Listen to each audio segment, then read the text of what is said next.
بسم اللہ الرحمن الرحیم۔ السلام علیکم ورحمۃ اللہ وبرکاتہ۔ دوستوں، میں عبدالوہاب قاسمی ایک بار پھر آپ کی خدمت میں حاضر ہو گیا ہوں۔ آج کی ویڈیو میں ہم بات کریں گے کہ رجب کا خاص روزہ کب اور کیسے رکھا جائے، نیت کا طریقہ۔ یہ آج ہمارا کوشچن ہے، آج کا ہمارا سوال ہے کہ رجب کا جو روزہ ہوتا ہے وہ کب رکھنا چاہیے اور کون سا روزہ رکھنا چاہیے، اور اس کے روزے کی جو نیت ہوتی ہے اس کو کس طریقے سے کرنی چاہیے۔ تو آپ لوگ اس ویڈیو کو دھیان سے دیکھیں۔ دیکھیے، اس مسئلے کا جواب یہ ہے کہ رجب کا مہینہ جو ہے وہ خالص عبادت کا مہینہ ہے، مکمل مہینہ وہ عبادت کا مہینہ ہے۔ اس مہینے کے اندر روزوں کا اہتمام کرنا چاہیے، اور اسی طریقے سے دوسری عبادات کا، نوافل کا اہتمام کرنا چاہیے، تلاوت کلام پاک کا اہتمام کرنا چاہیے۔ رہا مسئلہ کہ خاص روزہ، تو رجب کا کوئی خاص روزہ تو نہیں ہے، رجب کا کوئی خاص روزہ تو نہیں ہے کہ کوئی رجب کا کوئی خاص روزہ ہے۔ البتہ اس سلسلے میں ہمیں ایک تو روایت ابو داؤد کی ملتی ہے کہ جس میں ایک صحابی سے اللہ کے نبی صلی اللہ علیہ وسلم نے ارشاد فرمایا، آپ رمضان المبارک کے مکمل روزے رکھا کرو اور ہر مہینے ایک روزہ رکھا کرو۔ ان صحابی نے عرض کیا، یا رسول اللہ، مجھ میں اور طاقت ہے، آپ اس میں مزید اضافہ فرما دیجئے۔ چنانچہ اللہ کے نبی صلی اللہ علیہ وسلم نے پھر دوبارہ ارشاد فرمایا کہ ہر مہینے میں 2 دن روزہ رکھ لیا کرو۔ ان صحابی نے پھر عرض کیا، یا رسول اللہ، مجھ میں طاقت باقی ہے، آپ مجھے اور اضافے کے ساتھ میں بتلا دیجئے۔ حضور اکرم صلی اللہ علیہ وسلم نے ارشاد فرمایا کہ ہر مہینے میں 3 دن روزہ رکھ لیا کرو۔ ان صحابی نے پھر عرض کیا، یا رسول اللہ، مجھ میں طاقت باقی ہے، آپ مزید اضافہ فرما دیجئے۔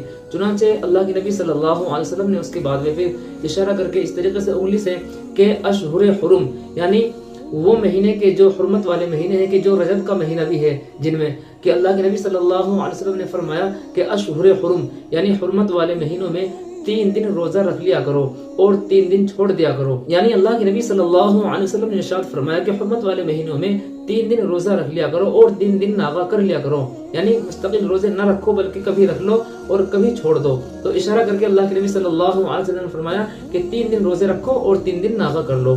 تو معلوم ہوا کہ رجب میں روزے رکھ لینا چاہیے۔ کیوں؟ اس لیے کہ یہ مہینہ بڑا بابرکت مہینہ ہے، تو کوئی خاص روزہ تو نہیں ہے، وہی روزے ہیں جو اللہ کے نبی صلی اللہ علیہ وسلم سے مسنون ہے، ان کا ثواب اللہ تبارک و تعالی عام روزوں کے مقابل زیادہ عطا فرمائیں گے۔ کیوں؟ اس لیے کہ رجب کا جو مہینہ ہے یہ خاص عبادت کا مہینہ ہے اور یہ اشہر حرم میں سے ہے۔ اس مہینے کی فضیلت قرآن میں آئی ہے، ان عدت الشہور عند اللہ 12 شہرا فی کتاب اللہ یوم خلق السماوات والارض منها 4 حرم۔ اللہ تبارک و تعالی فرماتے ہیں کہ جو 12 مہینے ہیں ان میں سے 4 مہینے خاص ہیں جو حرمت والے ہیں، تو ان میں سے رجب کا مہینہ بھی ہے، اور ذی-قعدہ، ذی الحجہ اور محرم، یہ 4 مہینے ہیں کہ جو فضیلت والے ہیں۔ ان میں عرب میں زمانے جاہلیت میں لوگ لڑائی جھگڑا، دنگا فساد اور بہت ساری جو چیزیں ہوا کرتی تھی وہ سب بند کر دیا کرتے تھے، اس کے احترام کی وجہ سے، اس کے حرمت کی وجہ سے اور اس کی عزت کی وجہ سے۔ تو ہمیں بھی چاہیے کہ ہم بھی اس میں روزہ رکھ لیں، اور اس کو ہم صرف ضروری نہ سمجھے کوئی خاص روزہ ضروری ہے۔ رجب کا کوئی خاص روزہ ضروری نہیں ہے، بلکہ یہ سارے کے سارے کیا ہے، نوافل روزے مانے جائیں گے۔